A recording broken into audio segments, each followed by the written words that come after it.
നമസ്കാരം. ചേർത്തല പള്ളിപ്പുറത്തെ ദുരൂഹതകൾക്ക് എന്നാണ് അറുതി വരിക? വർഷങ്ങളുടെ ഇടവേളകളിൽ 4 സ്ത്രീകളെ കാണാതായ കേസുകളിലെല്ലാം സംശയനിലയിലുള്ളത് പള്ളിപ്പുറം സ്വദേശി സെബാസ്റ്റ്യനാണ്. ഏറ്റുമാനൂർ ജൈനമത തിരോധാന കേസിൽ സെബാസ്റ്റ്യന്റെ പങ്ക് വ്യക്തമാക്കുന്ന നിർണായക തെളിവുകൾ അന്വേഷണ സംഘത്തിന് ലഭിച്ചിട്ടുണ്ട്. ബിന്ദു പത്മനാഭനെ സെബാസ്റ്റ്യനും സുഹൃത്തും ചേർന്ന് കൊന്നതാണെന്ന നിർണായക വെളിപ്പെടുത്തലും അതിനു പിന്നാലെ പുറത്തു വരുന്നു. ഭൂമിയും സ്വർണവുമൊക്കെ സ്വന്തമാക്കാനായി നടന്ന സമാനതകളില്ലാത്ത കൊലപാതക പരമ്പരയാണോ പള്ളിപ്പുറത്ത് നടന്നത്? ഞെട്ടലുണ്ടാക്കുന്ന ആ വാർത്തകളിലേക്കാണ് പോലീസ് പെട്രോൾ ആദ്യം പോവുക. സ്വാഗതം.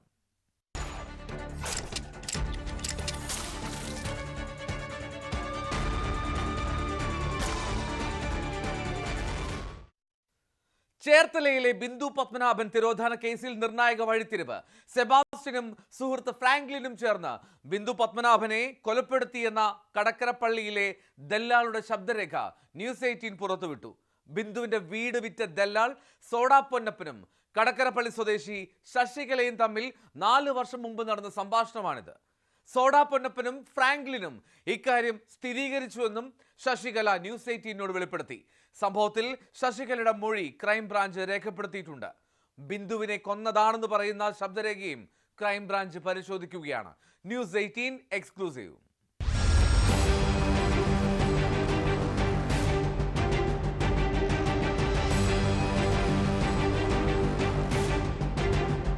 ബിന്ദു പത്മനാഭന്റെ തിരോധാനം കൊലപാതകമാണെന്ന നിർണായക വെളിപ്പെടുത്തലടങ്ങുന്ന ശബ്ദരേഖയാണ് ന്യൂസ് 18 പുറത്തുവിടുന്നത്. ബിന്ദുവിന്റെ കടക്കരപ്പള്ളിയിലെ വീടും പുരയിടവും വിറ്റു നൽകിയ ദല്ലാൽ സോഡാ പൊന്നപ്പനും കടക്കരപ്പള്ളി സ്വദേശിനി ശശികലയും തമ്മിൽ 4 വർഷങ്ങൾക്ക് മുമ്പ് നടന്ന സംഭാഷണമാണിത്. ബിന്ദുവിനെ ദല്ലാൽമാരായ സെബാസ്റ്റ്യനും ഫ്രാങ്ക്ലിനും പരിചയപ്പെടുത്തി കൊടുത്തത് താനാണെന്ന് സോഡാ പൊന്നപ്പൻ ശശികലയോട് പറയുന്നു. ബിന്ദുവുമായി സൗഹൃദം സ്ഥാപിച്ചു. സ്ഥലവിൽപ്പന നടത്തുകയും സെബാസ്റ്റ്യനും ഫ്രാങ്ക്ലിനും ഒരുമിച്ച് മദ്യപിക്കുകയും ചെയ്തിരുന്നു. പള്ളിപ്പുറത്തെ സെബാസ്റ്റ്യന്റെ വീട്ടിൽ വെച്ച് മയക്കുമരുന്ന് നൽകി ബോധരഹിതയാക്കിയ ശേഷം ഇരുവരും ചേർന്ന് ശുചിമുറിയിൽ വെച്ച് ബിന്ദുവിനെ കൊലപ്പെടുത്തുകയായിരുന്നുവെന്ന നിർണായക വെളിപ്പെടുത്തലും പൊന്നപ്പൻ നടത്തുന്നുണ്ട്. ഇവർ രണ്ടുപേരും കൂടി മയക്കുമരുന്ന് കൊടുത്ത് അടിച്ചിട്ട് ബാത്റൂമിൽ ഇട്ട് അടക്കം ഉണ്ടായില്ല. പിന്നെ നമ്മളതിനകത്ത് അങ്ങനെ തല്ലി പോയി. അവിടെ ആങ്ങള രാമേന്ദ്രൻ അവൻ വന്നാണ് പ്രശ്നം ഉണ്ടാക്കിയത്. ബിന്ദു സെബാസ്റ്റ്യന്റെ കർണത്തടിച്ചുവെന്നും ഇക്കാര്യം സെബാസ്റ്റ്യൻ സമ്മതിച്ചതായും ശശികലയോട് സോഡാ പൊന്നപ്പൻ പറയുന്നു. ബിന്ദുവിന്റെ കുടുംബ വീട് വിൽക്കുന്ന സമയത്ത് ഫർണിച്ചറുകൾ വിൽപ്പന നടത്തിയതും പുരയിടത്തിലെ മരങ്ങൾ വെട്ടിവിറ്റതും സോഡാ പൊന്നപ്പനായിരുന്നു. അവിടെ സെബാസ്റ്റ്യനായിട്ട് പോയി സെബാസ്റ്റ്യന്റെ കർണത്തിട്ട് അവളടിച്ചു. ഇവനോടി നമ്മുടെ സോഡാക്കടയാണെന്ന് വന്നവിടെ ഞാൻ എന്റെ കർണത്തിട്ടാരും ഓടിച്ചു. അത് സിന്ധുവാണ്. ഞാൻ പറഞ്ഞ എന്താ കാര്യം? അത് ഒരു ആവശ്യമില്ലാത്ത കാര്യം അവരടിച്ചതിൽ ഭാഗ്യക്കുറവൊന്നും ഇല്ല, അടിച്ചോട്ടെ. അത് കഴിഞ്ഞ് പിന്നെ ഞങ്ങൾ ആ വീടും സ്ഥലമൊക്കെ വിറ്റതിന് ശേഷം ഇവർ രണ്ടുപേരും പിന്നെ അവിടെ നിന്ന് മാറിയത്. ഇത് അവന്റെ കിടക്കയുടെ അടിയിൽ നിന്നാണ് ഇവര് മൊത്തം അവന്റെ അച്ഛൻ അമ്മയും കൂടി വെച്ചിരുന്ന കാശ് മുഴുവൻ ഇയാടയിലാണ് വന്നത്. ഇവര് രണ്ടുപേരും ഫോൺ സംഭാഷണത്തിൽ സോഡാ പൊന്നപ്പൻ പറഞ്ഞത് കൂടാതെ അയൽവാസിയായ ഫ്രാങ്ക്ലിൻ ബിന്ദു കൊല്ലപ്പെട്ടു എന്ന വിവരം തന്നോട് നേരിട്ട് പറഞ്ഞിരുന്നുവെന്നും ശശികല വെളിപ്പെടുത്തി. ഈ പറഞ്ഞ അറിവ് വെച്ചുകൊണ്ട് ഞാൻ ഡയറക്റ്റ് പറഞ്ഞിട്ടുണ്ട് നിങ്ങളോട് അല്ലേ ബിന്ദുവിനെ കൊലപ്പെടുത്തിയെന്ന് പറഞ്ഞിട്ടുണ്ട്. വാമൊഴിയാണ്. വാമൊഴി നമ്മൾ മറ്റുള്ളവരോട് ചെന്ന് പറയുമ്പോൾ എത്രത്തോളം ആൾക്കാർ വിശ്വസിക്കുന്ന അല്ലെങ്കിൽ ഉദ്യോഗസ്ഥന്മാരെ എങ്ങനെ വിശ്വസിക്കുന്നൊന്നും എനിക്കറിയാൻ പാടില്ല. ഭയമായിരുന്നു. ആ ഭയം കൊണ്ടാണ് ഞാൻ പറയാതിരുന്നത്. എന്തെങ്കിലും ഒരു തെളിവില്ലാതെ എനിക്ക് പുറം ലോകത്തെ അറിയിക്കാൻ പറ്റിയില്ലായിരുന്നു. സെബാസ്റ്റ്യനെ ഫ്രാങ്ക്ലിന്റെ വീട്ടിൽ വെച്ച് നേരിട്ട് കണ്ടിട്ടുണ്ട്. കൊലപാതക വിവരം പങ്കുവച്ച ശേഷം ഫ്രാങ്ക്ലിൻ തന്നെയും കുടുംബത്തെയും ഭയപ്പെടുത്താൻ ശ്രമിച്ചു. സെബാസ്റ്റ്യനെ കണ്ടിട്ടുണ്ടോ? ഈ ഫ്രാങ്ക്ലിന്റെ വീട്ടിൽ വെച്ച് സെബാസ്റ്റ്യൻ കണ്ടിട്ടുണ്ടോ? ഫ്രാങ്ക്ലിൻ എന്നോട് പറഞ്ഞത് സെബാസ്റ്റ്യൻ പല ആവർത്തി അവിടെ വരാറുണ്ടായിരുന്നു. സെബാസ്റ്റ്യന്റെ വീട്ടിലും ഇയാൾ പോകാറുണ്ടായിരുന്നു. പള്ളിപ്പുറത്താണ് വീട്, പോകാറുണ്ടായിരുന്നു എന്ന് പറഞ്ഞു. ഒരൊറ്റ പ്രാവശ്യം ഞാൻ സെബാസ്റ്റ്യനെ അവിടെ നിൽക്കുന്നതായിട്ട് കണ്ടിട്ടുള്ളൂ. 4 വർഷം മുമ്പ് താൻ ഈ ശബ്ദരേഖ പോലീസിൽ ജോലി ചെയ്യുന്ന സഹോദരൻ വഴി ക്രൈംബ്രാഞ്ച് സംഘത്തെ ഏൽപ്പിച്ചതായും ശശികല പറഞ്ഞു. പുതിയ അന്വേഷണ സംഘം ശശികലയിൽ നിന്നും വിവരങ്ങൾ തേടിയിരുന്നു. സ്വത്തുക്കൾ തട്ടിയെടുക്കുന്നതിനായി ഭൂമാഫിയയുടെ കൂടി പങ്കാളിത്തത്തോടെ ബിന്ദു പത്മനാഭനെ സെബാസ്റ്റ്യൻ കൊന്നതാണെന്ന വിലയിരുത്തലിന് കൂടുതൽ ശക്തി പകരുന്നതാണ് ന്യൂസ് 18 പുറത്തുവിടുന്ന നിർണായക വെളിപ്പെടുത്തൽ.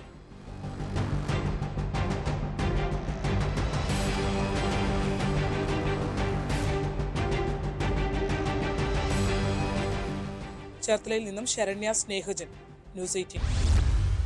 ഏറ്റുമാനൂർ ജൈനമ തിരോധാന കേസിൽ നിർണായക തെളിവുകൾ അന്വേഷണ സംഘത്തിന് ലഭിച്ചു. പ്രതി സെബാസ്റ്റ്യന്റെ ചേർത്തല പള്ളിപ്പുറത്തെ വീട്ടിൽ കണ്ടെത്തിയ രക്തക്കറ അത് ജൈനമ്മയുടേതാണ് എന്ന് സ്ഥിരീകരിച്ചു. തിരുവനന്തപുരത്തെ ഫോറൻസിക് ലാബിൽ നടത്തിയ പരിശോധനയിലാണ് ഈ കണ്ടെത്തൽ. സെബാസ്റ്റ്യൻ പണയം വെച്ച സ്വർണ്ണാഭരണങ്ങളും ജൈനമ്മയുടേതാണെന്ന് ക്രൈംബ്രാഞ്ച് സ്ഥിരീകരിച്ചിട്ടുണ്ട്.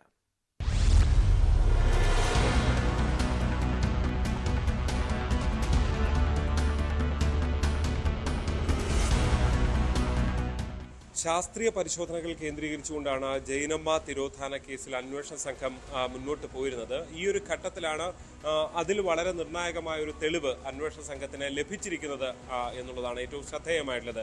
അതായത് പള്ളിപ്പുറത്തെ വീട്ടിൽ കണ്ട രക്തക്കറ അത് ജൈനമ്മയുടെ തന്നെയാണ് എന്ന് DNA പരിശോധനാ ഫലത്തിൽ വ്യക്തമായിരിക്കുന്നു. DNA പരിശോധനയിൽ ഇപ്പോൾ ലഭിച്ചിരിക്കുന്നത് ഈ രക്തക്കറയുമായി ബന്ധപ്പെട്ട വിവരങ്ങൾ മാത്രമാണ്. ഇനിയും കൂടുതൽ വിവരങ്ങൾ ലഭിക്കേണ്ടതുണ്ട്. പ്രത്യേകിച്ച് ഈ ഒരു അസ്ഥി അത് ആരുടേതാണ്, ശരീരാവശിഷ്ടങ്ങൾ ആരുടേതാണ്, അത് വളരെ പ്രധാനപ്പെട്ടതാണ്. അതിൻ്റെ പരിശോധന നടന്നുകൊണ്ടിരിക്കുന്നതേ ഉള്ളൂ എന്നാണ് നമുക്ക് അറിയാൻ സാധിക്കുന്നത്. എന്തായാലും തിരുവനന്തപുരത്തെ ഫോറൻസിക് ലാബിൽ നിന്നാണ് അന്വേഷണ സംഘത്തിന് ഇത് സംബന്ധിച്ചുള്ള വിവരങ്ങൾ ലഭിച്ചിട്ടുള്ളത്. ഈ മൃതദേഹം ആരുടേത് എന്ന് കണ്ടെത്തുക അത് ഈ അന്വേഷണത്തിൽ വളരെ നിർണായകമാണ്. ഇന്നലെ കോടതിയിലടക്കം ഹാജരാക്കിയ സെബാസ്റ്റ്യനെ പിന്നീട് ജയിലിലേക്ക് അയക്കുന്ന സാഹചര്യമാണ് ഉണ്ടായിട്ടുള്ളത്.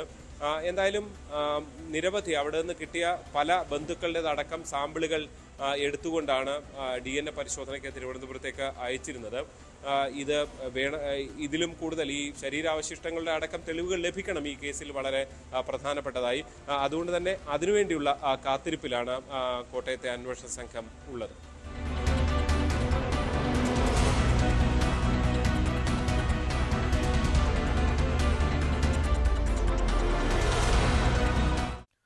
ധർമ്മസ്ഥലയിൽ വീണ്ടും SITയുടെ നിർണായക നീക്കം. ആരോപണ വിധേയരായ വ്യക്തികളിൽ ഒരാളുടെ കന്യാടിയിലെ തോട്ടത്തിലും ക്ഷേത്രഭൂമിയിലും SIT അപ്രതീക്ഷിത പരിശോധന നടത്തി. നേരത്തെ അടയാളപ്പെടുത്താത്ത ഇടങ്ങളിലായിരുന്നു പരിശോധന. ഇതിനിടയിൽ തിരോധാനവുമായി ബന്ധപ്പെട്ട് കൂടുതൽ പേർ പരാതിയുമായി രംഗത്തെത്തിയിട്ടുണ്ട്. 2012 ദുരൂഹ സാഹചര്യത്തിൽ കാണാതായ പത്മാവതി എന്ന 17-കാരിയുടെ കുടുംബമാണ് SITക്ക് പരാതി നൽകിയത്.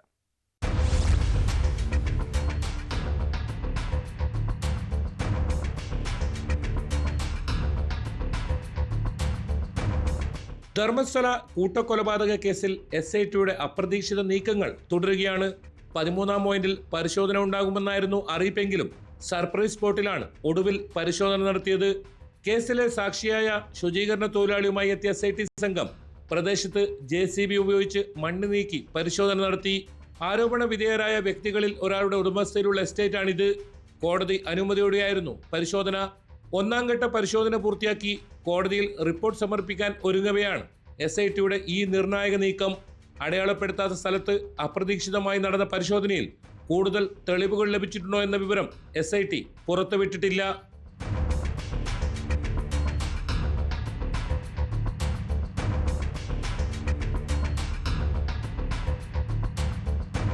ഇതിനിടയിൽ തിരോധാന പരാതിയുമായി കൂടുതൽ പേർ രംഗത്തെത്തുന്ന സാഹചര്യവും ധർമ്മസ്ഥലയിൽ നിലനിൽക്കുകയാണ്. 2012 ദുരൂഹ സാഹചര്യത്തിൽ കാണാതായ പത്മാവതി എന്ന 17-കാരിയുടെ കുടുംബമാണ് SITക്ക് മുന്നിൽ ഒടുവിൽ പരാതിയുമായി എത്തിയത്. പൂഞ്ചൽക്കട്ട പോലീസ് സ്റ്റേഷൻ പരിധിയിലെ പെൺകുട്ടിയെ ധർമ്മസ്ഥലയിൽ നിന്ന് കാണാതായെന്നാണ് പരാതി. അംഗൻവാടി ടീച്ചർക്കൊപ്പമായിരുന്നു പെൺകുട്ടി ധർമ്മസ്ഥലയിൽ എത്തിയതെന്ന് കുടുംബം വ്യക്തമാക്കി. പെൺകുട്ടിയെ അന്വേഷിച്ചെത്തിയ കുടുംബത്തെ ഇവർ ഉൾപ്പെടെയുള്ള സംഘം ഭീഷണിപ്പെടുത്തിയതായും പരാതിയിൽ പറയുന്നു.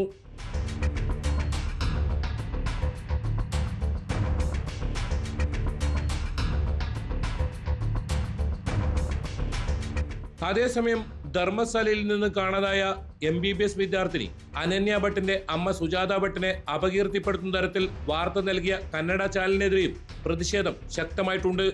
സംഭവത്തിൽ പ്രതികരണവുമായി സുജാത ഭട്ടും രംഗത്തെത്തി. ಸುಜಾತ ಭಟ್ ಸುವರ್ಣ ನ್ಯೂಸ್ ಚಾನೆಲ್ನವರು ಸುಜಾತ ಭಟ್ ಕಾಣೆಯಾಗಿದ್ದಾರೆ, ಸುಜಾತ ಭಟ್ ಇಲ್ಲ ಅಂತ ಹೇಳುವಂತಹ ಒಂದು ನ್ಯೂಸ್ ವರದಿಯನ್ನ ಮಾಡ್ತಾ ಇದ್ದಾರೆ. ದಯವಿಟ್ಟು ಸುಜಾತ ಭಟ್ ಎಲ್ಲೂ ಹೋಗಲಿಲ್ಲ, ಇಲ್ಲೇ ಇದ್ದಾರೆ. ಎಲ್ಲಿ ಇರಬೇಕಾಗಿರುವ ಜಾಗದಲ್ಲಿ ಅಲ್ಲಿದ್ದಾರೆ. ಇವರಿಗೆ ಬೇರೆ ಏನು ಕೆಲಸ ಇಲ್ಲ. ಸುಜಾತ ಭಟ್ ಕಾಣೆಯಾಗಿದ್ದಾರೆ ಅನ್ನುವಂಥದ್ದನ್ನ ಹೇಳ್ಕೊಂಡು ನ್ಯೂಸ್ ಚಾನೆಲ್ ಅಲ್ಲಿ ಎಲ್ಲ ಸ್ಯಾಟಲೈಟ್ ಚಾನೆಲ್ನವರು ಇದು ಮಾಡ್ತಾ ಇದ್ದಾರೆ. ದಯವಿಟ್ಟು ನಾನು ಕೇಳ್ತಾ ಇರೋದು ನನ್ನ ಮಗಳ ಅಸ್ಥಿಪಂಜರ ಅಷ್ಟೇ. ಸಿಕ್ಕಿದ್ರೆ ಕೊಡಿ, DNA ಮ್ಯಾಚ್ ಆಗಿದ್ರೆ ನನ್ನ ಮಗಳ ಅಸ್ಥಿಪಂಜರ ಕೊಟ್ಟರೆ ನಾನು ಅದನ್ನು ಹಿಂದೂ ಸಂಪ್ರದಾಯದ ಪ್ರಕಾರ, ಸನಾತನ ಹಿಂದೂ ಸಾಂಪ್ರದಾಯಿಕ ಪ್ರಕಾರ ನಾನು ಮಾಡಬೇಕು ಅನ್ನುವಂಥ ಒಂದು ಇದರಲ್ಲಿ ಇದ್ದೇನೆ. ಅದಷ್ಟು ಬಿಟ್ಟು ನಾನು ಬೇರೆ ಏನು ನಾನು ಯಾವುದನ್ನು ಕೇಳಲಿಲ್ಲ. സൗജന്യ ആക്ഷൻ കമ്മിറ്റിക്കെതിരെ വ്യാജ വാർത്ത നൽകിയതിന് ഇതേ ചാനലിനെതിരെ ധർമ്മസ്ഥല പോലീസ് നേരത്തെ കേസെടുത്തിരുന്നു.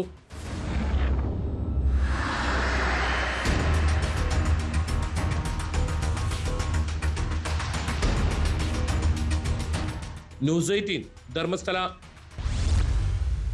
ലഹരി ഉപയോഗമാണ് പല കുടുംബ പ്രശ്നങ്ങളും രക്തച്ചൊരിച്ചിലിൽ കലാശിക്കുന്നതിന് പ്രധാന കാരണം.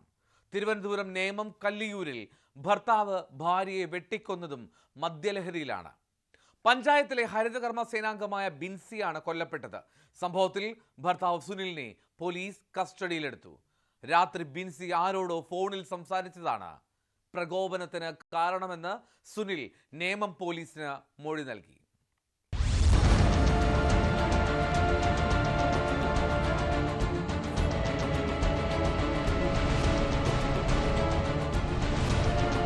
പുലർച്ചെ 2 മണിയോടെയായിരുന്നു കൊലപാതകമെന്നാണ് പോലീസ് നൽകുന്ന വിവരം. എന്നാൽ രാവിലെ 11 മണിയോടെയാണ് കഴുത്തിന് വെട്ടേറ്റ് രക്തത്തിൽ കുളിച്ച നിലയിൽ ബിൻസിയുടെ മൃതദേഹം വീടിനുള്ളിൽ കണ്ടെത്തിയത്. പഞ്ചായത്തിലെ ഹരിതകർമ്മ സേനാംഗമായ ബിൻസി ജോലിക്കെത്താത്തതിനെ തുടർന്ന് അന്വേഷിച്ചെത്തിയ സുഹൃത്തുക്കളാണ് സംഭവം കണ്ടത്. തുടർന്ന് ശാന്തിവിളയിലെ ആശുപത്രിയിൽ എത്തിച്ചുവെങ്കിലും മരണം സ്ഥിരീകരിക്കുകയായിരുന്നു.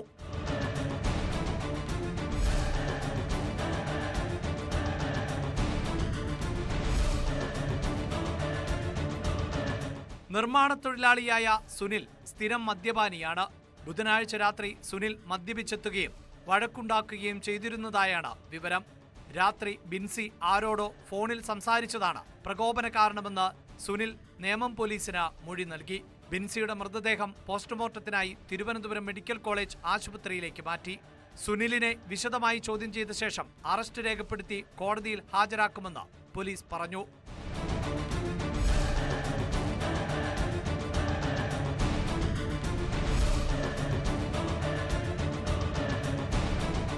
ന്യൂസ് 18 നേമം.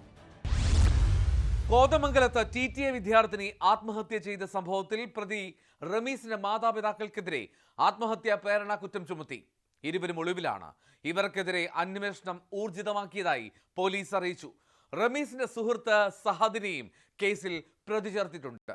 യുവതിയെ റമീസ് മർദ്ദിക്കുന്നത് കണ്ടിട്ടും സഹദ് തടഞ്ഞില്ല എന്നാണ് പോലീസിന്റെ കണ്ടെത്തൽ. അതേസമയം സംഭവത്തിൽ NIA അന്വേഷണം വേണമെന്ന ആവശ്യവും ശക്തമാണ്.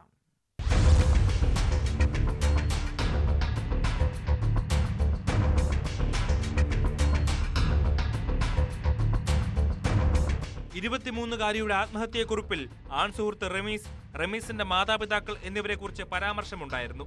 റമീസിനെ ആദ്യം പ്രതി ചേർത്ത് അറസ്റ്റ് ചെയ്തു. അന്വേഷണത്തിന് ശേഷമാണ് മാതാപിതാക്കളെയും പ്രതിപട്ടികയിൽ ഉൾപ്പെടുത്തിയത്.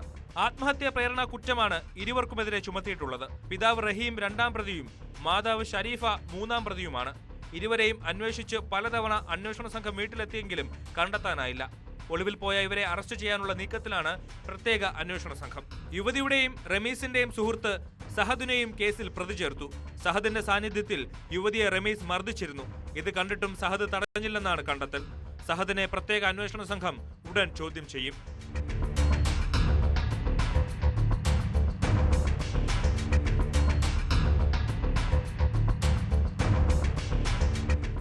ആത്മഹത്യാ പ്രേരണ കുറ്റത്തിന് പുറമെ യുവതി മതം മാറണമെന്ന് റമീസും വീട്ടുകാരും നിർബന്ധിച്ചതിന് പിന്നിലുള്ള കാര്യങ്ങളും അന്വേഷണത്തിന്റെ പരിധിയിലുണ്ട്. മതം മാറ്റ ആരോപണം കൂടുതൽ ശക്തമായ സാഹചര്യത്തിൽ റമീസിൽ നിന്ന് ഒട്ടേറെ കാര്യങ്ങൾക്ക് അന്വേഷണ സംഘത്തിന് ഉത്തരം കിട്ടേണ്ടതുണ്ട്. റമീസിന്റെ ഫോൺ ഉടൻ ഫോറൻസിക് പരിശോധനയ്ക്ക് അയക്കും. ഇയാളെ കസ്റ്റഡിയിൽ വാങ്ങാൻ അന്വേഷണ സംഘം നൽകിയ അപേക്ഷ തിങ്കളാഴ്ചയാണ് കോടതി പരിഗണിക്കുക. അതിനിടെ യുവതിയുടെ വീട് CPM നേതാക്കളായ PK ശ്രീമതി, CS സുജാത എന്നിവർ സന്ദർശിച്ചു. രജിസ്റ്റർ മാരേജ് കഴിക്കണമെങ്കിൽ തന്നെയും ഞങ്ങൾ പറയുന്നത് പോലെ നിന്റെ മതം മാറണം എന്നുള്ള ഒരു ആവശ്യം അവർ ഉന്നയിച്ചു എന്നാണ് പെൺകുട്ടി കത്തിലെഴുതിയിട്ടുള്ളത്. നമ്മുടെ കേരളത്തിൽ അങ്ങനെ ഒരു സംഭവം അടുത്ത കാലത്തൊന്നും ഉണ്ടായിട്ടില്ല. എത്രയോ ആളുകൾ അവരുടെ മതവിശ്വാസം മാറ്റുന്നുണ്ട്, അല്ലെങ്കിൽ അങ്ങനെ പലതും ഉണ്ടായിട്ടുണ്ടെങ്കിലും ഇങ്ങനെ ഒരു സംഭവം എൻ്റെ ഒന്നും അറിവിൽ തന്നെ പല നമുക്കൊന്നും അംഗീകരിക്കാൻ പറ്റാത്ത ക്രൂരമായ സംഭവങ്ങൾ ഉണ്ടായിട്ടുണ്ടെങ്കിലും ഈ കേരളത്തിൽ ഇങ്ങനൊരു സംഭവം അടുത്ത കാലത്തൊന്നും ഞാൻ കണ്ടിട്ടില്ല. ആത്മഹത്യ ചെയ്തത് യാക്കോബായ സഭയിലെ പെൺകുട്ടിയാണെന്ന് അറിയില്ലായിരുന്നു എന്നാണ് യാക്കോബായ സഭ സിനഡ് സെക്രട്ടറി തോമസ് മാർ തിമോത്തിയോസിന്റെ പ്രതികരണം. NIA അന്വേഷണം വേണമെന്ന കുടുംബത്തിന്റെ ആവശ്യത്തെക്കുറിച്ച് അറിയില്ല. സെൻസിറ്റീവായ ഒരു വിഷയമായതുകൊണ്ട് അതിനെക്കുറിച്ച് കൂടുതൽ പ്രതികരിക്കുന്നില്ല. വിഷയത്തിൽ രാഷ്ട്രീയ മാനങ്ങളുണ്ടെന്നും അദ്ദേഹം ചൂണ്ടിക്കാട്ടി. ഇപ്പോഴാണ് മനസ്സിലാക്കിയത് യാക്കോബായ പെൺകുട്ടിയാണെന്നുള്ളത്. അവരുടെ അറിയത്തില്ലായിരുന്നു. ഏതായാലും ഈ വക കാര്യങ്ങൾ വളരെ നിർഭാഗ്യകരമായിട്ടുള്ള കാര്യങ്ങളാണ് എന്ന് മാത്രമേ പറയാനായിട്ട് സാധിക്കൂ. ഇതെല്ലാവരുടെയും ഒരു കൺസേൺ ആണ്, അതെല്ലാം ഞാൻ പറയുന്നില്ല. കാരണം അതൊരു സെൻസിറ്റീവായിട്ടുള്ള വിഷയമാണ്, വളരെ പൊളിറ്റിക്കൽ ആയിട്ടുള്ള ആസ്പെക്റ്റ് ഉള്ളതാണ്. അതേസമയം സംഭവത്തിൽ NIA അന്വേഷണം വേണമെന്നാണ് സിറോ മലബാർ സഭയുടെ ആവശ്യം. കേസിൽ പാനായിക്കുളം ബന്ധം അന്വേഷിക്കണം. തീവ്രവാദ സാന്നിധ്യമുള്ള സ്ഥലമെന്ന നിലയിൽ കേസ് NIAക്ക് വിടാൻ തയ്യാറാകണം. മതപരിവർത്തനം ഉൾപ്പെടെയുള്ള വകുപ്പുകൾ ചേർക്കാത്ത പോലീസ് നടപടി തെറ്റാണെന്നും Syro Malabar Sabha public affairs commission secretary father James കൊക്കാവയലിൽ പറഞ്ഞു. കത്തോലിക്ക കോൺഗ്രസ് സഭാതലത്തില് ഈ ഒരു വിഷയം NIA ദേശീയ ഏജൻസി ഏറ്റെടുക്കണം എന്ന് കേന്ദ്ര സർക്കാരിനോട് ആവശ്യപ്പെട്ടു. വീട്ടുകാരുടെ ആവശ്യം അത് തന്നെയായിരുന്നു. അത് ആ കുട്ടിയുടെ അമ്മയും ആവശ്യപ്പെട്ട കാര്യമാണ്. തീർച്ചയായിട്ടും ഇങ്ങനെയുള്ള നിർബന്ധിത മതവിരുദ്ധം പോലെയുള്ള അല്ലെങ്കിൽ സമ്മർദ്ദം ചെലുത്തുക, ഒരുപക്ഷെ IPC 366 ഒക്കെ ചുമത്തേണ്ട വകുപ്പുകളുണ്ട്. ആ വകുപ്പ് ഇതുവരെ സർക്കാർ ചുമത്തിയിട്ടില്ല എന്നുള്ളതാണ് ഈ ഒരു വിഷയത്തിലെ ഞങ്ങളെ സംബന്ധിച്ചുള്ള ഒരു ബുദ്ധിമുട്ട്. അത് കൃത്യമായിട്ടുള്ള വകുപ്പുകൾ ചുമത്തി ഒരു വിഷയത്തെ മുന്നോട്ട് കൊണ്ടുപോകാനായിട്ട് സംസ്ഥാന സർക്കാരും തയ്യാറാണ്.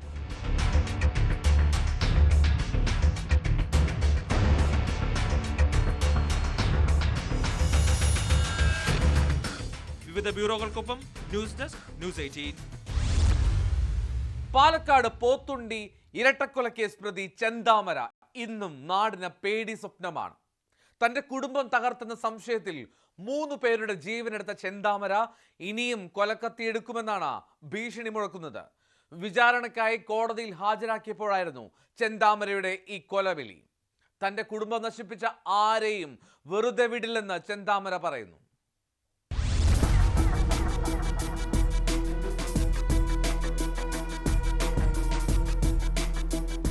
സജിത കൊലക്കേസിൽ വിചാരണയ്ക്കായി കോടതിയിൽ എത്തിച്ചപ്പോഴായിരുന്നു ചെന്താമരയുടെ കൊലവിളി. കുടുംബം നശിപ്പിച്ചവരെ ഇല്ലാതാക്കും. തനിക്കെതിരെ മൊഴി നൽകിയിട്ടുണ്ടെങ്കിൽ ഭാര്യയുടെ ജീവിതവും തുലയ്ക്കുമെന്ന് ചെന്താമര പറഞ്ഞു. ചെന്താമരയ്ക്കെതിരെ ഭാര്യ കോടതിയിൽ മൊഴി നൽകിയത് സംബന്ധിച്ച ചോദ്യത്തോടായിരുന്നു പ്രതികരണം. ഭാര്യയാണ് മൊഴി കൊടുത്തത്. എന്റെ കുടുംബത്തിൽ നശിപ്പിച്ചവൻ ഞാൻ തുലയ്ക്കും. അത് ആനയാണ് ശരി. എനിക്ക് തർപ്പിക്കും. എന്റെ കുടുംബത്തിൽ നശിപ്പിച്ചു. അതാരാണെന്ന് അറിഞ്ഞ അവര് ഇല്ലാണ്ടാക്കും. ഞാൻ വീഴുവാനാണ്. കഴിഞ്ഞ ജനുവരി 27-നായിരുന്നു നാടിനെ നടുക്കിയ ഇരട്ട കൊലപാതകം. 2019-ൽ പോത്തുണ്ടി സ്വദേശി സജിതയെ കൊലപ്പെടുത്തിയ കേസിൽ ജാമ്യത്തിൽ പുറത്തിറങ്ങിയ ശേഷം സജിതയുടെ ഭർത്താവ് സുധാകരൻ, അമ്മ ലക്ഷ്മി എന്നിവരെയാണ് ചെന്താമര വെട്ടിക്കൊന്നത്. ഭാര്യ പിണങ്ങിപ്പോകാൻ കാരണം അയൽവാസികളാണെന്നാണ് ചെന്താമരയുടെ വിശ്വാസം. ഇരട്ട കൊലപാതകത്തിന് ശേഷം ഒളിവിൽ പോയ ചെന്താമരയെ വ്യാപകമായ തിരച്ചിലിന് ശേഷം പോത്തുണ്ടി മേഖലയിൽ നിന്നാണ് പിടികൂടിയത്. ചെന്താമരയുടെ പക അടങ്ങിയിട്ടില്ലെന്ന് വ്യക്തമാക്കുന്നതാണ് പോലീസിന് മുമ്പിൽ വെച്ചുള്ള കൊലവിളി.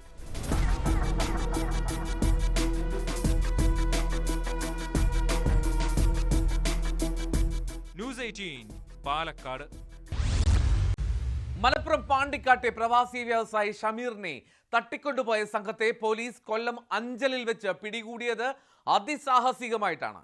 കേസിൽ 6 പേരെയാണ് പിടികൂടിയത്.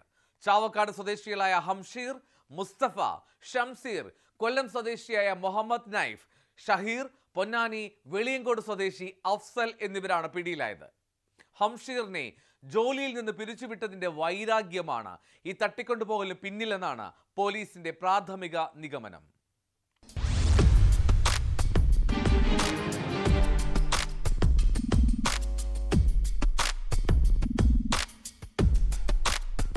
അതിസാഹസികമായിട്ടാണ് ഷമീറിനെ തട്ടിക്കൊണ്ടുപോയ സംഘത്തെ പോലീസ് കൊല്ലം അഞ്ചലിൽ നിന്നും പിടികൂടിയത്. സംഭവവുമായി ബന്ധപ്പെട്ട് SP ഇപ്രകാരമാണ് വിശദീകരിച്ചത്. ഇതിൽ ഒന്ന് ഈ പറയുന്ന ഡിസ്ഗ്രണ്ടിൽഡ് എംപ്ലോയി, അതായത് ഇദ്ദേഹത്തിന്റെ സ്റ്റാഫ് പേഴ്സണൽ ഇഷ്യൂസ് ഇദ്ദേഹമായിട്ട് പിരിച്ചുവിടപ്പെട്ട ഒരു വ്യക്തിയാണെന്നാണ് വിക്ടിമിന്റെ വൈഫിന്റെ നിന്ന് കിട്ടിയ നമുക്ക് കിട്ടിയത്. ആയതിൽ നിന്ന് മനസ്സിലാവുന്നത് അയാളെ ആ ജോലിയിൽ നിന്ന് പിരിച്ചുവിടാനും അതിനെ തുടർന്നുള്ള ആനുകൂല്യങ്ങൾ ലഭിക്കാനുള്ള കാര്യത്തിനുള്ളൊരു ഭീഷണിയും മറ്റൊക്കെ ഇതിനു മുന്നേ ഉയർത്തിയതായിട്ടുള്ളൊരു ആസ്പെക്റ്റ് അവിടെ നിൽക്കുന്നുണ്ട്. ഇത് കൂടാതെ തന്നെ 50-ലധികം വ്യവസായ സംരംഭങ്ങൾ അവിടെയുള്ള വിവിധ പാർട്ട്നേഴ്സും ഒക്കെ ആയിട്ട് ബിസിനസ്സുള്ള ഒരു വ്യക്തിയാണ് അദ്ദേഹം. അദ്ദേഹത്തിൻ്റെ അവിടുത്തെ ഏതെങ്കിലും സാമ്പത്തിക ഡീലുകളായിട്ട് ബന്ധപ്പെട്ട് ഇതിൽ പങ്കുണ്ടോ എന്നുള്ളത് നമ്മൾ അന്വേഷിച്ചു വരികയാണ്. ഷമീറിനെ തട്ടിക്കൊണ്ടുപോയത് ചാവക്കാട് മേഖലയിൽ നിന്നുള്ളവരാണെന്ന് പോലീസിന് ആദ്യം തന്നെ സൂചനകൾ ലഭിച്ചിരുന്നു. ഈ വാഹനം വാടകയ്ക്കെടുത്തവരെ കണ്ടെത്തിയതാണ് ഇതിൽ ഏറ്റവും നിർണായകമായത്. അവരിൽ നിന്ന് ലഭിച്ച വിവരങ്ങളുടെ അടിസ്ഥാനത്തിൽ പോലീസ് നടത്തിയ അന്വേഷണമാണ് പ്രതികളിലേക്ക് എത്തിയത്. മൊബൈൽ ടവർ ലൊക്കേഷൻ കേന്ദ്രീകരിച്ചുള്ള അന്വേഷണവും ഈ പ്രതികളിലേക്ക് എത്തുവാൻ ഏറ്റവും പ്രധാനപ്പെട്ട ഒരു കാര്യമായിരുന്നു. പക്ഷേ പ്രതികൾ ഫോണുകൾ ഉപയോഗിച്ചിരുന്നില്ല എന്നുള്ളതാണ് ഏറ്റവും പോലീസിന് വെല്ലുവിളിയായത്. അതുപോലെ തന്നെ തട്ടിക്കൊണ്ടുപോയ ഷമീറിൻ്റെ കൈവശമുണ്ടായിരുന്ന ഐഫോണിൽ ഉണ്ടായിരുന്നത് വിദേശത്തുള്ള സിമ്മായിരുന്നു. അതും അന്വേഷണത്തിന് ബുദ്ധിമുട്ടുണ്ടാക്കി. ആ ഐഫോൺ ഓൺ ചെയ്യുന്ന സമയത്ത് മാത്രമായിരുന്നു ഈ ഫോൺ ലൊക്കേഷൻ കണ്ടെത്താൻ പോലീസിന് സാധിച്ചത്. തുടർന്ന് വരാപ്പുഴ ഭാഗത്ത്, അതായത് ബുധനാഴ്ച രാവിലെ വരാപ്പുഴ ഭാഗത്ത് ഈ ഫോൺ ഓൺ ആയതായിട്ട് പോലീസ് മനസ്സിലാക്കുകയും അതിനനുസരിച്ച് പോലീസ് അവരെ ട്രേസ് ചെയ്യുകയും ചെയ്തു. അങ്ങനെയാണ് കൊല്ലം അഞ്ചൽ ഭാഗത്തു നിന്നും അവരെ പിടികൂടിയത്. കേസുമായി ബന്ധപ്പെട്ട് ഇതിൻ്റെ കാരണത്തിലേക്ക് പറയുമ്പോൾ 2 തരത്തിലുള്ള സാഹചര്യങ്ങളാണ് സംശയിക്കുന്നത്. ഇപ്പോൾ പിടിയിലായ പ്രതികളിൽ ഒരാൾ അംഷീർ, ചാവക്കാട് സ്വദേശിയായ അംഷീർ, ഇയാൾ ഷമീറിൻ്റെ കമ്പനിയിലെ ഒരു മുൻ ജീവനക്കാരനാണ്. ഇയാളെ പിരിച്ചുവിട്ടതിലുള്ള വൈരാഗ്യം ഇയാൾക്കുണ്ട്. അപ്പോൾ ഇതുമായി ബന്ധപ്പെട്ട കാര്യങ്ങളാണ് ഈ തട്ടിക്കൊണ്ടുപോകലിനും മറ്റ് മോചനദ്രവ്യം ആവശ്യപ്പെടുന്നതിനും വഴിയൊരുക്കിയതെന്ന നിഗമനമാണ് പോലീസിനുള്ളത്. അതോടൊപ്പം തന്നെ വിദേശത്തുള്ള ഒരു സാമ്പത്തിക തർക്കത്തിൻ്റെ വിഷയങ്ങളും ഇതിൽ വരുന്നുണ്ട്. ഈ കാര്യങ്ങളെക്കുറിച്ച് പ്രതികളെ മലപ്പുറത്ത് എത്തിച്ച് വിശദമായി ചോദ്യം ചെയ്തതിൻ്റെ അടിസ്ഥാനത്തിൽ, അതുപോലെ ഷമീറിനെ വിശദമായി ചോദ്യം ചെയ്യുന്ന അടിസ്ഥാനത്തിൽ മാത്രമേ എന്താണ് ഇതിലേക്ക് വഴിവെച്ചത് എന്ന കാര്യത്തിൽ കൃത്യമായ ഒരു വ്യക്തത വരുമെന്നാണ് പോലീസ് പറയുന്നത്. വിക്ടിമിന്റെ ഫോണിന്റെ ഐഫോൺ എന്നുള്ള രീതിയിൽ അതിൽ നിന്ന് കിട്ടിയിരിക്കുന്ന ഡേറ്റ, ചില സമയത്ത് അത് സ്വിച്ച് ഓൺ ആയ സമയത്ത് കിട്ടിയിരിക്കുന്ന ലൊക്കേഷൻ, അപ്പോൾ അതിൽ വിക്ടിമിന്റെ ലൊക്കേഷൻസ് ആണ് കിട്ടുന്നത്. അപ്പോൾ അത് ഓൺ ആൻഡ് ഓഫ് 1 തവണ 2 തവണയാണ് ലഭിച്ചിരിക്കുന്നത്. നമുക്ക് അറിയാവുന്ന പോലെ തന്നെ already victim has called family. ഇന്നലെ വൈഫായിട്ട് സംസാരിച്ച ഒരു സാഹചര്യം ഉണ്ടായിരുന്നു. അപ്പോഴും നമുക്ക് ലൊക്കേഷൻ കിട്ടുന്നു. അപ്പോൾ നമുക്ക് കിട്ടിയിരുന്ന എറണാകുളം ജില്ലയാണ്. അപ്പോൾ ദിവസം കംപ്ലീറ്റ് മൂവ്. ഇപ്പം ഒരു പക്ഷേ ഇന്ന് മിസ് ഔട്ട് ആയിരുന്നെങ്കിൽ അവർ സംസ്ഥാനം വിട്ടു പോകാൻ ഉള്ള എല്ലാവർക്കും സാധ്യത. കാരണം ജസ്റ്റ് നമ്മുടെ തെന്മല ബോർഡർ ഏരിയയിൽ വെച്ചിട്ടാണ് കിട്ടുന്നത്.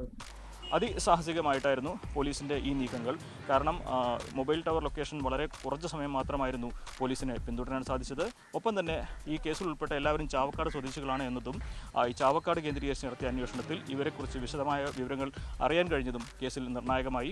എന്താണെങ്കിലും ഷമീറിനെ തട്ടിക്കൊണ്ടുപോയി 48 മണിക്കൂർ കഴിയുന്നതിന് മുൻപ് പിടികൂടാൻ സാധിച്ചത് പോലീസിൻ്റെ അന്വേഷണത്തിലെ മികവായിട്ട് തന്നെ വേണം കാണുവാൻ. മലപ്പുറത്ത് നിന്നും അഖിലോട് പറയ്ക്കൊപ്പം CV അനുമോദ്, ന്യൂസ് 18.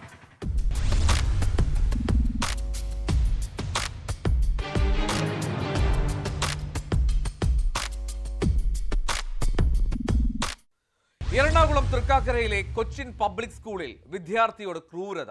വൈകിയെത്തിയ കുട്ടിയെ ഇരുട്ടുമുറിയിൽ ഇരുത്തുകയും TC നൽകി വിടുമെന്ന് ഭീഷണിപ്പെടുത്തുകയും ചെയ്തു. സംഭവത്തിൽ തൃക്കാക്കര പോലീസിൽ കുട്ടിയുടെ പിതാവ് പരാതി നൽകി. സംഭവം അന്വേഷിച്ച് നടപടി സ്വീകരിക്കുമെന്ന് സ്കൂൾ മാനേജ്മെന്റ് അറിയിച്ചു. വിഷയത്തിൽ വിദ്യാഭ്യാസ വകുപ്പ് മന്ത്രി V ശിവൻകുട്ടി അടിയന്തര റിപ്പോർട്ട് തേടിയിട്ടുണ്ട്.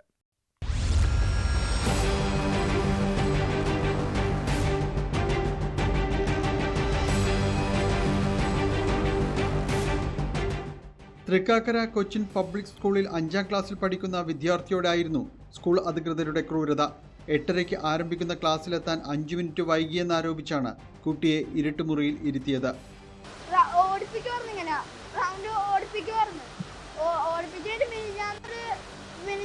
ഒരു കൊച്ചിനെ ഇങ്ങനെ കൊണ്ടുപോകാൻ പോയി, പക്ഷെ അവരെന്തോ സോൾവ് ആക്കി കൊണ്ടുപോയില്ലായിരുന്നു. ഇവിടെ തന്നെ ഇരുട്ടുമുറിയിലല്ല, ഒന്നുമില്ലെങ്കിൽ ഇവര് പറയും പാരന്റ്സിനെ വിളിച്ച് കുട്ടീനെ കൊണ്ടുപോയിക്കോളാൻ പറയും. കുട്ടിയെ TC തന്ന വിടുമെന്ന് ഭീഷണിപ്പെടുത്തിയതായും രക്ഷിതാക്കൾ പറഞ്ഞു. കുട്ടിയെ വന്ന് കൊണ്ടുപോകണം, അല്ലെങ്കിൽ ഇന്ന് ഇവിടെ ആ ഇരുട്ടുമുറി അവിടെ തന്നെ ഒറ്റയ്ക്ക് ഇരിക്കണം. അവന് ഇഷ്ടമുള്ളത് എന്തെങ്കിലും പഠിച്ചോളാനാണ് പറഞ്ഞത്. അല്ല ഇന്നത്തെ ക്ലാസ് അവൻ അറ്റൻഡ് ചെയ്യാൻ പറ്റൂല, എന്തെങ്കിലും അവന് ഇഷ്ടമുള്ളത് പഠിക്കുക എന്നുള്ളൊരു രീതിയിലാണ്. പിന്നെ ഞങ്ങളത് അറിഞ്ഞു വന്ന് ഞങ്ങൾ ചോദിച്ചപ്പോഴും ഈ മാനേജ്മെന്റ് ഇവർ ഭയങ്കര ദാർഷ്ട്യത്തോടു കൂടിയാണ് ഞങ്ങളോട് സംസാരിച്ചത്. TC വാങ്ങിച്ചപ്പോൾ തന്നെ കൊണ്ടുപോയിക്കോളാനാണ് പറഞ്ഞത്. അതേസമയം സ്കൂളിന്റെ ചട്ടമാണെന്നും ഇരുട്ടുമുറിയിൽ ഇരുത്തിയില്ലെന്നുമാണ് സ്കൂൾ അധികൃതരുടെ വിശദീകരണം. സ്കൂൾ തുറന്ന് സ്കൂൾ ക്ലാസ്സിലേക്ക് വരുമ്പോൾ ലൈറ്റ് ഓൺ ആക്കണമല്ലോ, അത് ഞാൻ ഇരുട്ടുമുറി എന്നൊക്കെ പറഞ്ഞത്. ഇന്ന് ഈ 5 പ്രാവശ്യം എല്ലാ കുട്ടികളും ഓടിച്ചിട്ടുണ്ട്. വൈകുന്ന എല്ലാവരും ഓടിച്ചിട്ടുണ്ട്. ലിസ്റ്റ് കൃത്യമായിട്ട് എന്ത് ചെയ്യുന്നതാണ് ഇതെല്ലാം. ഇരുട്ടുമുറി എന്നൊക്കെ പറയല്ലേ, സ്കൂള് വന്ന് ലൈറ്റ് ഓൺ ആക്കിയാണ് ആ കുട്ടി ക്ലാസ്സിലേക്ക് ഇരിക്കേണ്ടത്. ലൈറ്റ് ഓൺ ആക്കാതെ അകത്ത് കയറുമ്പോൾ ഇരുട്ടുമുറിയാണ്. നടപടിക്കെതിരെ പ്രതിഷേധവുമായി പൊതുപ്രവർത്തകരും എത്തി.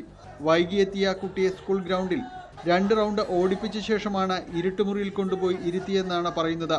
സംഭവം അറിഞ്ഞെത്തിയ ബന്ധുക്കളും സ്കൂൾ അധികൃതരും തമ്മിൽ തർക്കമുണ്ടായി.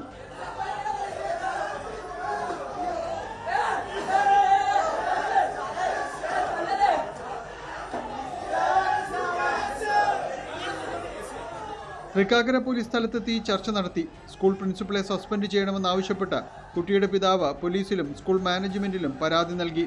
വിഷയത്തിൽ ഇടപെട്ട വിദ്യാഭ്യാസ വകുപ്പ് മന്ത്രി എറണാകുളം പൊതുവിദ്യാഭ്യാസ ഡെപ്യൂട്ടി ഡയറക്ടറോട് അടിയന്തര റിപ്പോർട്ട് തേടിയിട്ടുണ്ട്. സംഭവത്തിൽ SFI, KSU അടക്കമുള്ള വിദ്യാർത്ഥി സംഘടനകൾ സ്കൂളിൽ പ്രതിഷേധവുമായി എത്തി.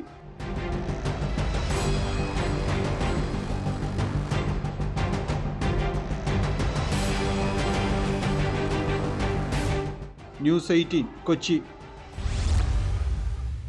കോഴിക്കോട് സാമൂതിരി ഹയർ സെക്കൻഡറി സ്കൂളിൽ +1 വിദ്യാർത്ഥിക്ക് ക്രൂരമർദ്ദനം. സീനിയർ വിദ്യാർത്ഥികളുടെ മർദ്ദനത്തിൽ 1ാം വർഷ വിദ്യാർത്ഥിയുടെ കൈക്ക് പരിക്കേറ്റു.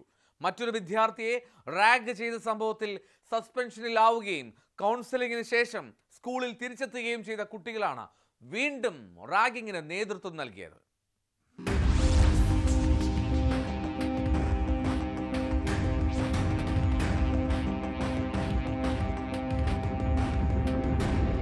ഒന്നര മാസത്തോളമായി സീനിയർ വിദ്യാർത്ഥികൾ റാഗിങ്ങിനിരയാക്കിയെന്നാണ് പരാതി. യൂണിഫോമിൽ മുഴുവൻ ബട്ടണും ഇടണമെന്ന് പറഞ്ഞായിരുന്നു ആദ്യം റാഗിംഗ്. ഇൻസ്റ്റാഗ്രാം അക്കൗണ്ട് തുടങ്ങരുതെന്ന് പിന്നീട് ആവശ്യപ്പെട്ടു. ഇൻസ്റ്റാഗ്രാമിൽ ചിത്രമിട്ടപ്പോൾ ഡിലീറ്റ് ചെയ്യാൻ ആവശ്യപ്പെട്ടു. നിരസിച്ചതോടെ സീനിയർ വിദ്യാർത്ഥികൾ കൂട്ടം ചേർന്ന് മർദ്ദിക്കുകയായിരുന്നു.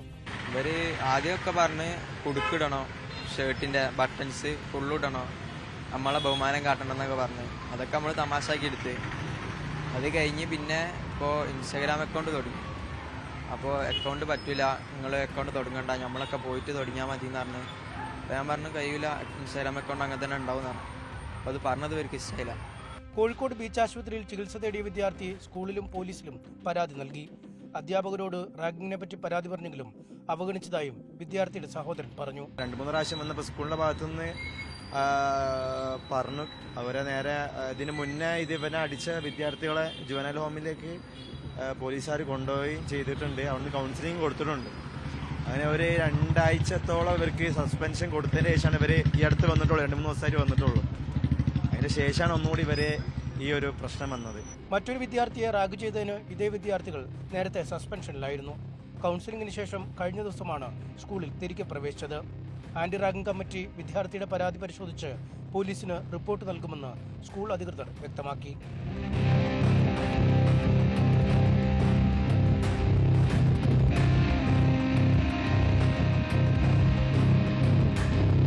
ന്യൂസ് 18 കോഴിക്കോട്. ഹേമ കമ്മിറ്റി റിപ്പോർട്ടിലെ വെളിപ്പെടുത്തലുകൾ പുറത്തു വന്ന സമയത്ത് നിരവധി നടന്മാർക്കെതിരെ ലൈംഗിക ആരോപണം ഉന്നയിച്ച നടിയാണ് ആലുവ സ്വദേശിനി മിനു മുനീർ. ബന്ധുവായ യുവതിയെ സെക്സ് റാക്കറ്റിന് കൈമാറാൻ ശ്രമിച്ചുവെന്ന കേസിൽ മിനു മുനീറിനെ തമിഴ്നാട് പോലീസ് കസ്റ്റഡിയിലെടുത്തിരിക്കുകയാണ്. ചെന്നൈ തിരുമംഗലം പോലീസാണ് ആലുവയിൽ നിന്നും നടിയെ കസ്റ്റഡിയിലെടുത്തത്. ഇവരെ ചെന്നൈയിലെത്തിച്ച് ചോദ്യം ചെയ്യുകയാണ്. സിനിമയിൽ അഭിനയിപ്പിക്കാമെന്ന് വാഗ്ദാനം ചെയ്ത് യുവതിയെ തമിഴ്നാട്ടിലെത്തിച്ച് സെക്സ് മാഫിയയ്ക്ക് കൈമാറാൻ ശ്രമിച്ചുവെന്നാണ് പരാതി.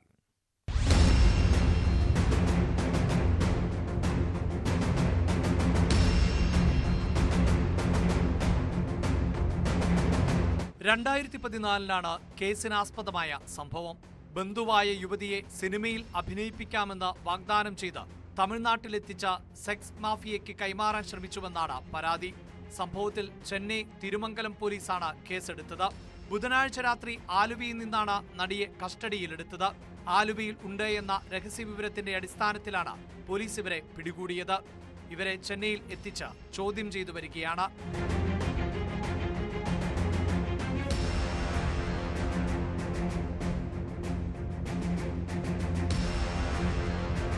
നേരത്തെ നടൻ ബാലചന്ദ്ര മേനോൻ നൽകിയ അപകീർത്തി കേസിൽ മീനു മുനീർ അറസ്റ്റിലായിരുന്നു. ലൈംഗിക പീഡനം ആരോപിച്ച ഹണി ട്രാപ്പിൽ കുടുക്കാനായിരുന്നു മീനു മുനീറിന്റെ പദ്ധതിയെന്നാണ് പരാതി. ബാലചന്ദ്ര മേനോനോട് പണവും ഇവർ ആവശ്യപ്പെട്ടിരുന്നു. എന്നാൽ നിരാകരിച്ചതോടെ ഫോൺ വഴി നിരന്തരം ഭീഷണിപ്പെടുത്തി. ഈ കേസിൽ ജാമ്യത്തിലിറങ്ങിയതിന് പിന്നാലെയാണ് ഇവർ വീണ്ടും കസ്റ്റഡിയിലായത്. ബാലചന്ദ്ര മേനോനെതിരെ മീനു നൽകിയ ലൈംഗികാതിക്രമ കേസ് തെളിവില്ലെന്ന് കണ്ട് കോടതി അവസാനിപ്പിച്ചിരുന്നു.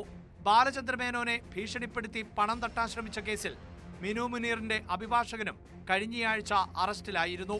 കൊല്ലം സ്വദേശി സംഗീത് ലൂയിസിനെയാണ് കൊച്ചി സൈബർ പോലീസ് പിടികൂടിയത്. ഹേമ കമ്മിറ്റി റിപ്പോർട്ടിലെ വെളിപ്പെടുത്തലുകൾ പുറത്തുവന്ന സമയത്ത് നിരവധി നടന്മാർക്കെതിരെ മീനു മുനീർ ലൈംഗികാരോപണം ഉന്നയിച്ചിരുന്നു.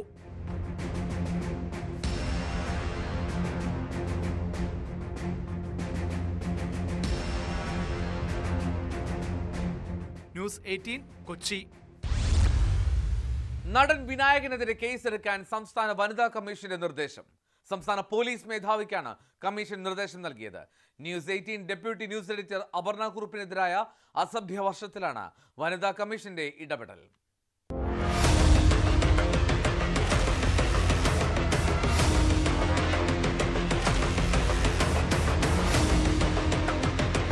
നടൻ വിനായകനെതിരെ IT ആക്ട് 67, സ്ത്രീകളെ മോശമായി ചിത്രീകരിക്കുന്നതിന് എതിരെയുള്ള നിയമം, അപവാദ പ്രചാരണം സംബന്ധിച്ച BNS-ലെ വകുപ്പ് എന്നിവ ചുമത്തി കേസെടുക്കാനാണ് സംസ്ഥാന വനിതാ കമ്മീഷൻ നിർദ്ദേശം നൽകിയത്. സംസ്ഥാന പോലീസ് മേധാവിക്കാണ് കമ്മീഷൻ നിർദ്ദേശം നൽകിയിട്ടുള്ളത്. News 18 deputy news editor Aparna കുറുപ്പിനെതിരായ അസഭ്യവർഷത്തിലാണ് വനിതാ കമ്മീഷന്റെ ഇടപെടൽ. അപർണ കുറുപ്പിനെതിരെ സാമൂഹ്യ മാധ്യമങ്ങളിലൂടെ വിനായകൻ നടത്തിയ അധിക്ഷേപ പരാമർശത്തിൽ DGPക്ക് KUWJ പരാതി നൽകിയിരുന്നു. ഗായകൻ യേശുദാസിനെയും അടൂർ ഗോപാലകൃഷ്ണനെയും അധിക്ഷേപിച്ച് വിനായകൻ ഫേസ്ബുക്ക് പോസ്റ്റിട്ടതിനെതിരെ അപർണ വീഡിയോ ചെയ്തതാണ് വിനായകനെ പ്രകോപിപ്പിച്ചത്. ആദ്യം ഫേസ്ബുക്കിൽ അപർണയുടെ ചിത്രം ഷെയർ ചെയ്ത വിനായകൻ പിന്നീട് മാധ്യമപ്രവർത്തകയ്ക്കും ചാനലിനുമെതിരെ ഭീഷണി മുഴക്കുകയും ചെയ്തു. സമൂഹ മാധ്യമങ്ങളിലൂടെയും വിനായകൻ അധിക്ഷേപം തുടർന്നതോടെയാണ് അപർണ കുറുപ്പ് വനിതാ കമ്മീഷന് പരാതി നൽകിയത്.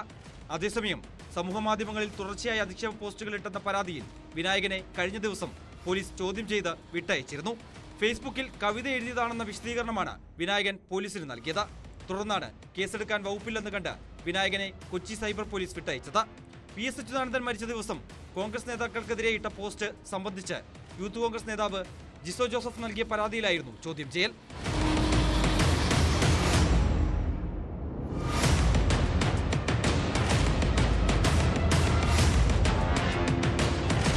ന്യൂസ് 18 തിരുവനന്തപുരം. അനധികൃത സ്വത്ത് സമ്പാദന കേസിൽ ADGP MR അജിത് കുമാറിന് തിരിച്ചടി. വിജിലൻസ് നൽകിയ clean chit report Thiruvananthapuram vigilance കോടതി തള്ളി. കേസ് നേരിട്ട് അന്വേഷിക്കുമെന്നും കോടതി വ്യക്തമാക്കി.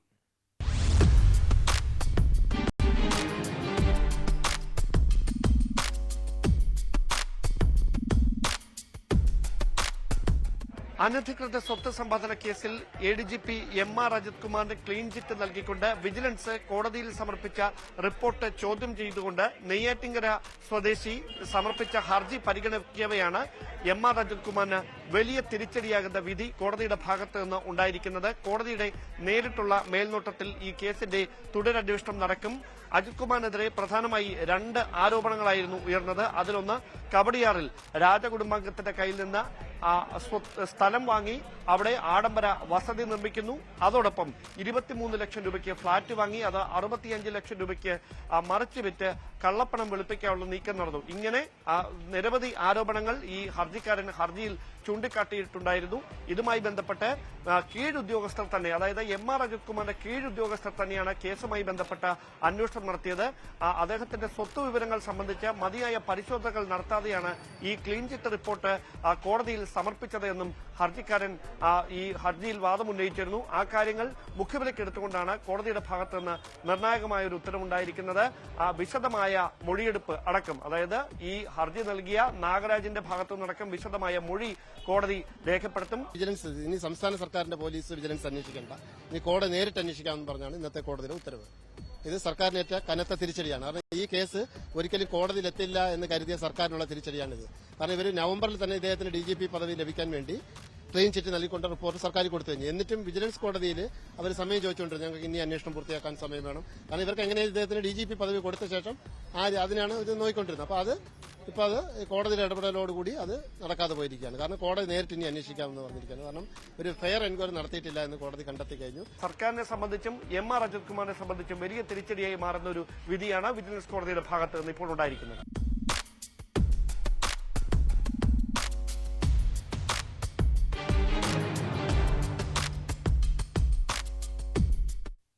ചെയ്യാത്ത കുറ്റത്തിന് തെറ്റായ കോടതി വിധി മൂലം ജയിലിൽ കിടക്കേണ്ടി വന്ന പലരുടെയും കഥ നമ്മൾ കേൾക്കാറുണ്ട്. പത്തനംതിട്ട സ്വദേശി ഷിബു 28ാമത്തെ വയസ്സിലാണ് ഒരു വ്യാജ പോക്സോ കേസിൽ പെടുന്നത്.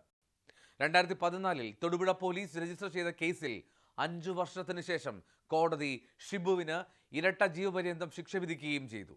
എന്നാൽ ഈ വിധിക്കെതിരെ ജയിലിൽ വെച്ച് നിയമം പഠിച്ച് ഹൈക്കോടതിയിൽ സ്വയം വാദിച്ച് കുറ്റവിമുക്തനായിരിക്കുകയാണ് ഈ യുവാവ്.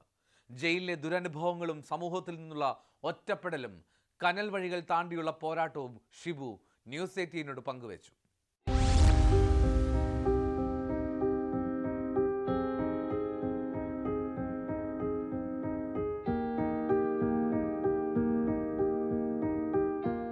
ജയിലിൽ കിടന്ന 5 വർഷവും 9 മാസവും ഷിബുവിന്റെ ലക്ഷ്യം തന്റെ നിരപരാധിത്വം തെളിയിക്കുക എന്നത് മാത്രമായിരുന്നു. ജയിലിൽ നിന്നും ജോലി ചെയ്ത് കിട്ടുന്ന കൂലിയിൽ നിയമപുസ്തകങ്ങൾ വാങ്ങി. രാത്രിയോ പകലോ എന്നില്ലാതെ പഠിച്ചു. 2014 അയൽവാസിയുടെ പകയുടെ ഇരയായി ജയിലിൽ അടയ്ക്കപ്പെട്ട ഷിബുവിന്റെ ഏക പ്രതീക്ഷ ഇന്ത്യൻ നീതിന്യായ വ്യവസ്ഥയിലായിരുന്നു. പ്രഥമ ദൃഷ്ട്യാ ഷിബുവിനെതിരെ തെളിവില്ലാഞ്ഞിട്ടും വ്യാജരേഖകൾ ചമച്ച് കുറ്റക്കാരനാക്കി. 2019 ഒക്ടോബർ 31 തൊടുപുഴ അഡീഷണൽ സെഷൻസ് കോടതി ഷിബുവിന് ഇരട്ട ജീവപര്യന്തം ശിക്ഷ വിധിച്ചു. 18/10/2014 ഈ കുട്ടിയെ ഞാൻ ഈ ലൈംഗികമായി പീഡിപ്പിച്ചു എന്ന് പറയുന്നത്.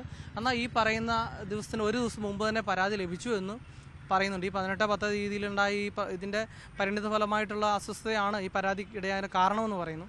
എന്നാൽ അതിന് ഒരു ദിവസം മുമ്പ് തന്നെ പരാതി ലഭിച്ചു എന്നും പരാതി സ്കൂളിൽ കിട്ടിയെന്നും സ്കൂളുകാരത് ചൈൽഡ് ലൈൻ കൈമാറി എന്നൊക്കെ പറയുന്നതല്ലാതെ ഇങ്ങനെ ഒരു പരാതിയെക്കുറിച്ച് ഇതുവരെയും പോലീസ് രേഖാമൂലം ഹാജരാക്കിയിട്ടില്ല.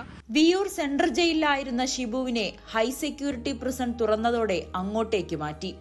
ജയിലിലെ സഹതടവുകാരിൽ നിന്നും നേരിട്ട ചതിയും കൈപ്പേറിയ അനുഭവങ്ങളും ഈ മനുഷ്യനെ തളർത്തിയില്ല. അതിനിടെ നാട്ടിൽ നാണക്കേട് കാരണം ജീവിക്കാനാകാതെ 3.5 വയസ്സുള്ള മകനെയും കൂട്ടി ഭാര്യ അവരുടെ മാതാപിതാക്കളോടൊപ്പം കർണാടക ഉടുപ്പിയിലേക്ക് താമസം മാറി. താൻ കുറ്റക്കാരനല്ലെന്ന് ഭാര്യയ്ക്കും മകനും കുടുംബത്തിനും മുന്നിൽ തെളിയിക്കാനുള്ള പരിശ്രമത്തിലായിരുന്നു ഈ ചെറുപ്പക്കാരൻ. ശത്രുക്കളെ പോലും നമ്മൾ സ്നേഹിക്കാൻ പറഞ്ഞിരിക്കുന്ന ആ ഒരു ഇത് വെച്ചിട്ട് നമ്മൾ ഇനി അവരെ ആരെയും ഉപദ്രവിക്കാനോ ഒന്നും തരുന്നില്ല. പക്ഷേ എനിക്ക് ഒരാൾക്കെതിരെ പരാതി കൊടുക്കാനും ഒരാൾക്കെതിരെ വ്യക്തിവിരോധം തോന്നാനൊക്കെ ഒരു സ്വാതന്ത്ര്യം മനുഷ്യനുണ്ട്. കാരണം സ്വാഭാവികം, മനുഷ്യ സഹജ. പക്ഷേ നിയമം അങ്ങനെ, അല്ലെങ്കിൽ നിയമപാലകർ അല്ലെങ്കിൽ ജുഡീഷ്യറിയുടെ ഭാഗത്തു നിന്നും ഇതൊന്നും പരിഗണിക്കാതെ, അല്ലെങ്കിൽ ഞങ്ങളെ ഇപ്പോൾ ജുഡീഷ്യറിയുടെ ഭാഗത്ത് ഉണ്ടായ എനിക്കൊരു അവിശ്വസനീയ അല്ലെങ്കിൽ അവിശ്വാസം ഉണ്ടാക്കുന്ന ഒരു സാഹചര്യമാണ് ഇത്രയും വലിയ ശിക്ഷ തന്നത്. 2025 ജൂൺ 30 ഷിബു കുറ്റക്കാരനല്ല എന്ന് ഹൈക്കോടതി കണ്ടെത്തി. 6 വർഷത്തെ ജയിൽവാസം ഷിബുവിനെ നിയമം മാത്രമല്ല കന്നഡ, തെലുങ്ക്, തമിഴ് തുടങ്ങി 5ഓളം ഭാഷകളും പഠിപ്പിച്ചു. ഇതിനൊക്കെ അപ്പുറം ജീവിതം പഠിച്ചു. പ്രതീക്ഷകൾ നഷ്ടപ്പെട്ട് ജയിലിലേക്ക് പോയ ഷിബുവിന് ഇതൊരു 2ാം ഊഴമാണ്.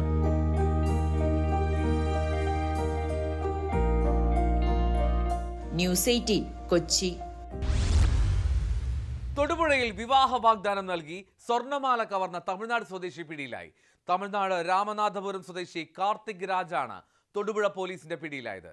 മാട്രിമോണി വഴി പരിചയപ്പെട്ട യുവതിയെ കബളിപ്പിച്ച് മാല സ്വന്തമാക്കിയ ശേഷം ഇയാൾ തമിഴ്നാട്ടിലേക്ക് രക്ഷപ്പെടുകയായിരുന്നു.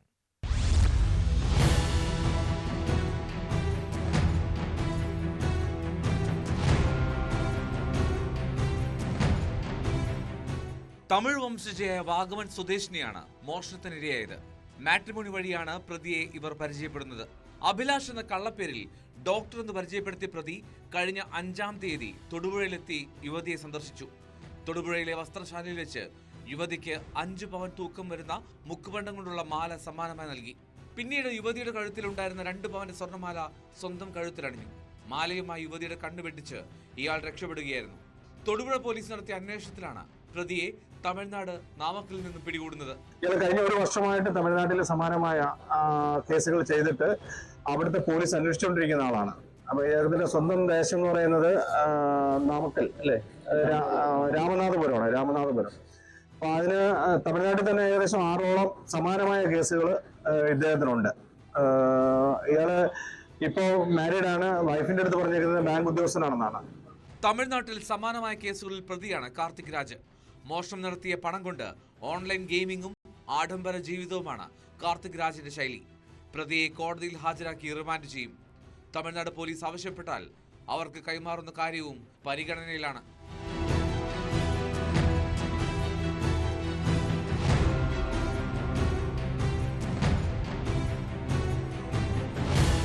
ന്യൂസ് 18 ഇടുക്കി. കുറ്റകൃത്യങ്ങൾ ലോകത്തെ മറ്റു ചില വാർത്തകൾ നോക്കാം ചുരുക്കത്തിൽ. എടക്കര മാവോയിസ്റ്റ് കേസിൽ 5ാം പ്രതി TK രാജീവന് ജാമ്യം. ഹൈക്കോടതിയാണ് കർശന വ്യവസ്ഥകളോടെ ജാമ്യം അനുവദിച്ചത്. പ്രായപൂർത്തിയാകാത്ത പെൺകുട്ടിയെ പീഡിപ്പിക്കുകയും ഭീഷണിപ്പെടുത്തി നഗ്നചിത്രങ്ങൾ പകർത്തുകയും ചെയ്ത കേസിൽ പ്രതിക്ക് 23 വർഷം കഠിന തടവും പിഴയും. ശൂരനാട് സ്വദേശി 60 വയസ്സുള്ള സത്യനെയാണ് കരുനാഗപ്പള്ളി ഫാസ്റ്റ് ട്രാക്ക് സ്പെഷ്യൽ കോടതി ശിക്ഷിച്ചത്. അട്ടപ്പാടിയിൽ വീണ്ടും ചന്ദനവേട്ട. കാറിനുള്ളിൽ ചാക്കുകെട്ടുകളിലായി കടത്തുകയായിരുന്ന 30 കിലോ ചന്ദനമുട്ടികളാണ് ഷോളയൂർ പോലീസ് പിടികൂടിയത്. കണ്ണൂരിൽ രക്ഷാബന്ധൻ പരിപാടിക്ക് നേരെയുള്ള ആക്രമണത്തിൽ 25 CPM പ്രവർത്തകർക്കെതിരെ കേസെടുത്ത് പോലീസ്. റെനിൽ, മോഹനൻ, അനൂപ്, നിതീഷ്, സജയൻ, അജീഷ് എന്നിവർക്കെതിരെയും കണ്ടാൽ അറിയാവുന്ന 19 പേർക്കെതിരെയുമാണ് കേസ്. പൊതുസ്ഥലങ്ങളിൽ പോലും സ്ത്രീകളോടുള്ള അതിക്രമങ്ങൾ വർദ്ധിക്കുകയാണ്. പാലക്കാട് മണ്ണാർക്കാട് പെൺകുട്ടികളോട് അശ്ലീലം പറയുകയും നഗ്നതാ പ്രദർശനം നടത്തുകയും ചെയ്ത യുവാവ് പിടിയിലായി. അരയങ്ങോട് സ്വദേശിയായ അജുവിനെയാണ് നാട്ടുകാരും സമീപത്തെ കോളേജ് അധ്യാപകരും ചേർന്ന് പിടികൂടി പോലീസിൽ ഏൽപ്പിച്ചത്. ഇയാൾ ലഹരിക്കടിമയാണെന്നാണ് സംശയം. പ്രതി നേരത്തെയും സമാന കുറ്റകൃത്യങ്ങൾ ചെയ്തിട്ടുള്ളതായി നാട്ടുകാർ പറയുന്നു. കർശനമായ ശിക്ഷാ നടപടികളാണ് ഇത്തരക്കാർക്ക് നേരിയെടുക്കേണ്ടത്. ഇന്നത്തെ പോലീസ് പട്രോൾ പൂർണ്ണമാകുന്നു. നമസ്കാരം.